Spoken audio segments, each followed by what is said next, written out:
In this lesson, we will explore the most common narrative devices found across all the films we have watched. We'll delve into various techniques and examine their impact on storytelling. One such device is temporal alteration, which involves disrupting the linear progression of events to create intrigue and depth.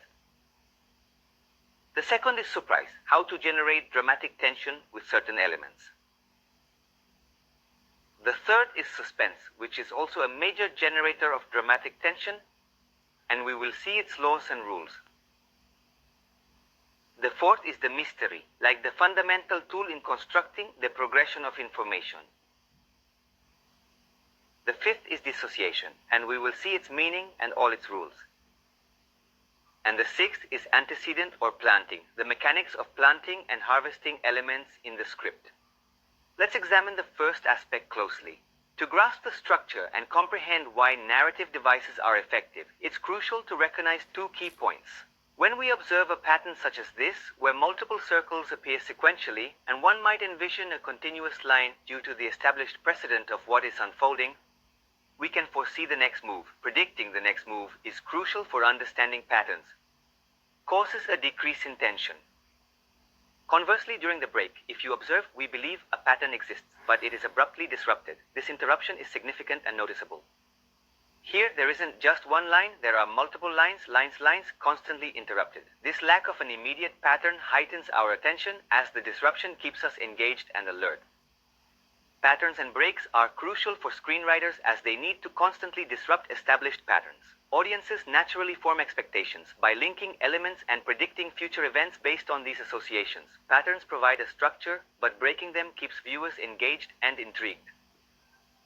The viewer attempts to anticipate subsequent actions. For instance, if a person consistently comes to work and brews coffee each day, by the second visit, we recognize they've had their usual cup. By the third arrival, it becomes predictable that they'll get another coffee. This predictability causes attention to wane. Taking a break refreshes our focus. Whether we like it or not, a film represents a sequence of time. It captures our attention through its rhythmic flow, where we'll have areas of patterns and areas of breaks. And the patterns, attention fatigue occurs, and during the break, attention is recharged. The screenwriter's role involves recognizing recurring patterns and disrupting them with attention-grabbing interruptions. Narrative techniques are used to achieve this effect. For instance, when crafting a screenplay, the writer must ensure that these disruptions enhance the storytelling process. But audiences, having experienced so much cinema and countless stories, construct a temporary narrative while engaging with a series, movie, or book, creating their own version alongside the original tale. A meta-narrative emerges, competing with the writer's tale. It feels as if the audience is in direct rivalry with the author, crafting their own story alongside the original, challenging the writer's creativity and intent. They think, I know what's coming, you won't surprise me, yet deep down they secretly desire to be surprised by the unexpected twists. Here we explore various possibilities regarding the relationship between screenwriters and viewers when it comes to stories and meta-stories. One possibility is that the audience can anticipate every move made by the writer, diminishing surprise and suspense.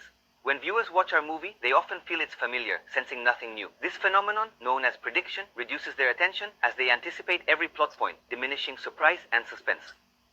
Astonishment occurs when the writer's story defies audience expectations and instead delivers a delightful surprise, leaving them positively amazed and engaged. Because there will be pattern breaks that surprise you negatively, but we're also discussing those that bring positive surprises. So, in this context, the audience is interpreting the script as indicating a shift towards something new and unexpected, numbered as 1, 2, 3, 4, and 5, but the writer puts 1, 5, 3, K1, creating perplexity and recharging the audience. Another possibility is causing disappointment, where the audience creates a more interesting pattern compared to what they watch on screen. But the audience is creating a more complex and interesting pattern. Hence, the story they have in their head is much more interesting than the one they see on screen. Hopefully, this never happens. Let's examine each of these elements closely. At least these three: surprise, suspense, and antecedent. The surprise, you ask, is when in a narrative abruptly a vector is generated that impacts the viewer emotionally. It's a common technique in horror stories when suspense is building up to its peak. When we believe the threat has vanished, the character often makes a sudden turn in the opposite direction, heightening our anxiety, and confronts the threat directly. In theaters or at home, people jump violently. It's a generation that reacts instinctively to sudden scares, because we couldn't anticipate the incoming vector. When we can't predict the incoming aggression vector, we experience surprise. But when we can foresee, like in this image, that the vector is nearing and there's time in between, we anticipate the event, creating suspense. The anticipation of that future horizon generates time, stretching it out, and that time is when the audience suffers, enduring suspense and anxiety. The audience feels dramatic tension knowing there's an imminent danger lurking ahead. At a certain point, this vector will reach this character and cause damage, thereby advancing the plot. Therefore, the mechanisms of storytelling are fundamentally built upon the anticipation that events will unfold sequentially over time. In contrast, planting and payoff are narrative techniques specifically designed to where one is in direct relation to the other. It's about placing an object on the timeline. Seemingly trivial elements are made to appear even more trivial by the writer, yet they become vital in resolving a later conflict. For instance, the clip and the key crafted from it. These items, initially overlooked, play a crucial role in the story's unfolding, linking past and future events. Unlocking handcuffs, a scene often depicted in movies, always succeeds. An item seemingly placed casually in the timeline is later picked up and used, becoming crucial in resolving a conflict. Narrative devices and trickbacks are essential for gradually revealing information, moving from less to more. They help in unfolding the story, linking past and future events. Plant an object and then use it. Create immediate surprise and set an expectation of future danger to build tension. These elements are crucial for engaging the audience and enhancing the narrative. They rely on a single foundation, disrupting a pattern and crafting a violent narrative break. By doing so, we create an information overload, allowing the audience or reader to continue engaging with the rest of the story without experiencing perception fatigue. This method ensures that the narrative remains compelling and prevents the audience from becoming desensitized to the unfolding events, maintaining their interest and attention throughout the story. Let's see how this applies in the script file. I've just added the dramatic elements we've discussed to our script folder. So far, I've noted only 3. As time goes on, I'll keep adding more as new ideas come to mind. This will help us maintain a compelling narrative and keep the audience engaged. The rest, for instance, a surprise. Miguel enters the lab at night due to strange noises, wanting to know who left the sandwich that killed his bacteria, and finds a surprise party planned for him. His research is complete and he has been evaluated with the highest grade. The suspense example I chose is Miguel on a bus to the airport.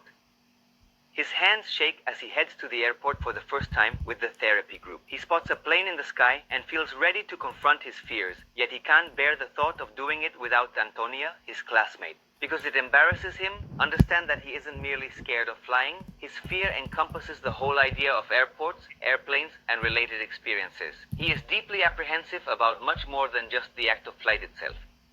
It triggers intense panic attacks. Any of those associations. He doesn't want Antonia to find out, and when they're on the bus heading to the airport for a field trip, he struggles to keep it together.